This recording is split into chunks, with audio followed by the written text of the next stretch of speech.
ओम शांति। 24 जनवरी 1978 की अव्यक्त मुरली। हेडिंग है निरंतर सेवाधारी। सदा महादानी और वरदानी, निरंतर योगी व निरंतर सेवाधारी बनाने वाले विश्व कल्याणकारी सद्गुरु शिव बाबा बोले, आज बाप दादा हर एक बच्चे के मस्तक बीच चमकता हुआ सितारा कहो या हीरा कहो, देखते हुए हर्षित हो रहे हैं। हर एक की चमक न्यारी और प्यारी थी। इन चमकते हुए सितारों से हर आत्मा की तकदीर की लकीरें स्पष्ट दिखाई देती हैं।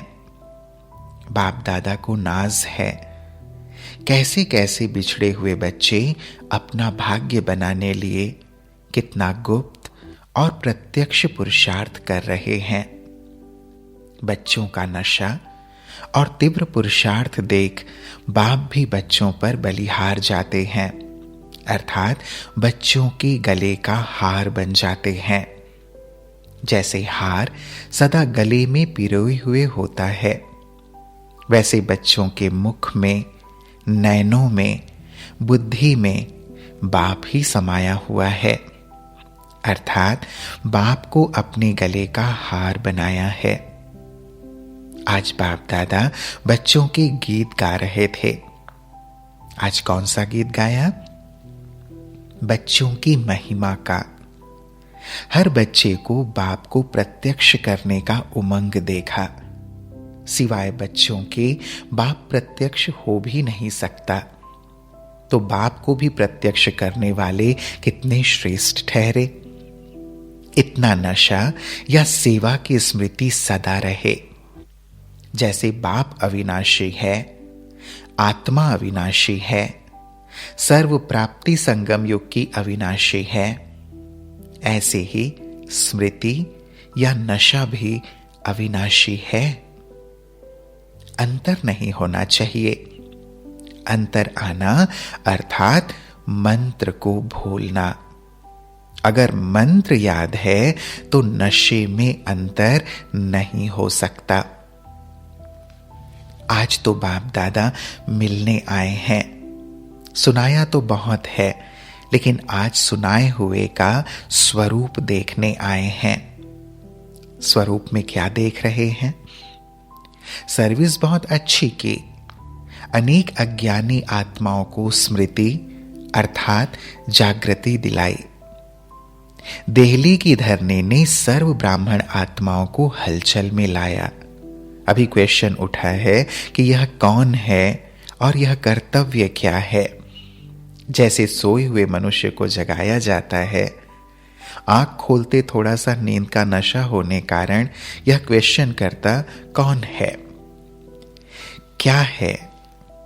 ऐसे देहली निवासी अज्ञानी आत्माओं को भी क्वेश्चन जरूर उठा है कि यह क्या है, कौन है।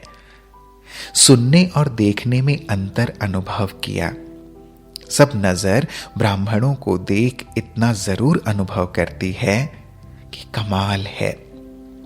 साधारण कन्याओं माताओं ने गुप्त में ही इतनी सेना तैयार कर ली है। ऐसा कब सोचा नहीं था, समझा नहीं था। सबकी दिव्य सूरतों ने बाप दादा की मूर्त को कर्तव्य द्वारा लोगों के सामने प्रत्यक्ष जरूर किया है। अभी सिर्फ हलचल मचाई है।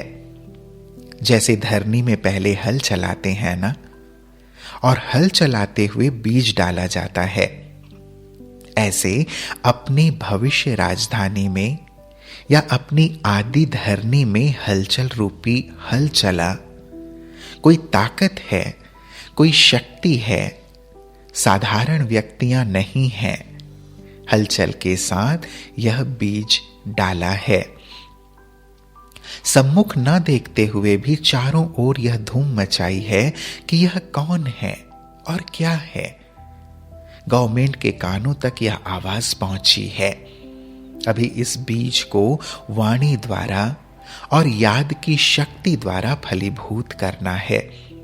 लेकिन अब तक जो किया वह बहुत अच्छा किया।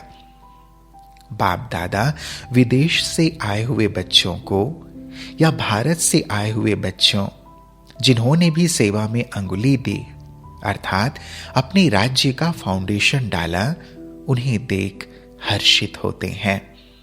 यह कॉन्फ्रेंस ब्राह्मणों की अपनी अपनी राजधानी के अधिकारी बनने का फाउंडेशन स्टोन सेरेमनी थी। इसलिए कोई भी विदेश के सेंटर्स की आत्माएं या भारत में भी कोई जोन रहा नहीं। यह की हुई गुप्त सेवा थोड़े समय में प्रत्यक्ष रूप दिखावेगी। अभी तो गुप्त वेश में अपना फाउंडेशन स्टोन डाला है, अर्थात बीज डाला है, लेकिन समय प्रमाण यही बीज फल के रूप में आप सब देखेंगे। यही दुनिया के लोग आपका आह्वान करेंगे, आजियान करेंगे। सभी को खांसी की आवाज होती है। बहुत मेहनत की है क्या? प्रकृति का प्रभाव ज्यादा हो गया है, इसका फल भी मिल जाएगा। विदेशी आत्माओं को यह भी अनुभव करना बहुत जरूरी है कि जैसा मौसम वैसा स्वयं को चला सकें। यह भी अनुभव चाहिए। हर एक छोटे बड़े का इस सेवा में महत्व रहा। मेहनत भी अच्छी की है। पहला फाउंडेशन यह क्वेश्चन उठा है, अब दोबारा फिर क्वेश्चन का उत्तर मिलेगा। आज बाप दादा यह रुझान कर रहे थे। आगे के लिए भी जैसे निरंतर योगी का वरदान बाप द्वारा प्राप्त हुआ है, वैसे ही निरंतर सेवाधारी। सोते हुए भी सेवा हो। सोते हुए भी कोई देखे तो आपके चेहरे से शांति, आनंद के वाइब्रेशन अनुभव करें। इसलिए कहा जाता है कि बड़ी मीठी नींद थी। नींद में भी अंतर होता है। हर संकल्प में, हर कर्म में सदा सर्विस समाई हुई हो। इसको कहा जाता है निरंतर सेवाधारी। बाप और सेवा। जैसे बाप अति प्यारा लगता है, बाप के बिना जीवन नहीं, ऐसे ही सेवा के बिना जीवन नहीं। ऐसे निरंतर योगी और निरंतर सेवाधारी सदा विघ्न विनाशक होते हैं। बाप की याद और सेवा, यह डबल लॉक लग जाता है, इसलिए माया आ नहीं सकती। चेक करो कि सदा डबल लॉक रहता है। अगर सिंगल लॉक है तो माया के आने की मार्जिन रह जाती है। इसलिए बार बार अटेंशन दो कि बाप की याद और सेवा में तत्पर हैं। सदा यह याद रखो कि सर्व कर्मेंद्रियों द्वारा बाप की याद की स्मृति दिलाने की सेवा करते रहते हैं। हर संकल्प द्वारा विश्व कल्याण अर्थात लाइट हाउस का कर्तव्य करते रहते हैं। हर सेकेंड की पावरफुल वृत्ति द्वारा चारों ओर पावरफुल वाइब्रेशन फैलाते रहते हैं, अर्थात वायुमंडल परिवर्तित करते रहते हैं। हर कर्म द्वारा हर आत्मा को कर्मयोगी भाव का वरदान देते रहते हैं। हर कदम में स्वयं प्रति पद्मों की कमाई जमा करते जा रहे हैं। तो संकल्प, समय, वृत्ति और कर्म चारों को सेवा प्रति लगाओ। इसको कहा जाता है निरंतर सेवाधारी अर्थात सर्विसेबल। अच्छा, जैसे मधुबन में मेला है, वैसे अंत में आत्माओं का मेला भी होने वाला है। मधुबन अच्छा लगता है या विदेश अच्छा लगता है? मधुबन किसको कहा जाता है? जहां ब्राह्मणों का संगठन है वह मधुबन है। तो हर एक विदेश के स्थान को मधुबन बनाओ। मधुबन बनावेंगे तो बाप दादा भी आएंगे, क्योंकि बाप का वायदा है कि मधुबन में आना है। तो जहां मधुबन वहां बाप दादा। आगे चलकर बहुत वंडर्स देखेंगे।